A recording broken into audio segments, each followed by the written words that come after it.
Hello everyone, welcome back to Lunch Tech Bites. My name is Amelia and this is your daily feed for tech. Before I share this form with everybody else to complete it, I want to make sure that the settings of the form are correct.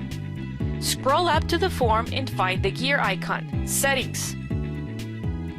You can collect email addresses.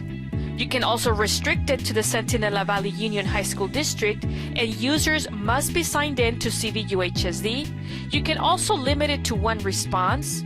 You can also choose to edit after submitting and see the summary charts and text responses.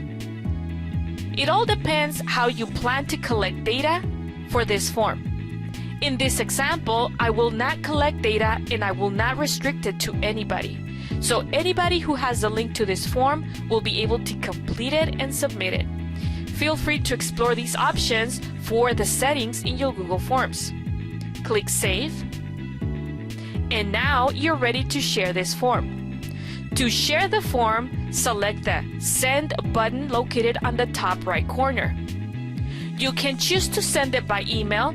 You can choose to get a share link, and you can also choose to embed this HTML iframe. In this example, I will share it by link.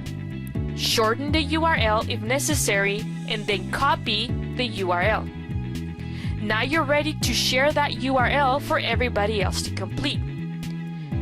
Google Forms is a great way to check for student understanding. You can get creative with Google Forms by creating quick exit surveys and surveys to collect data and help you inform curriculum and instruction.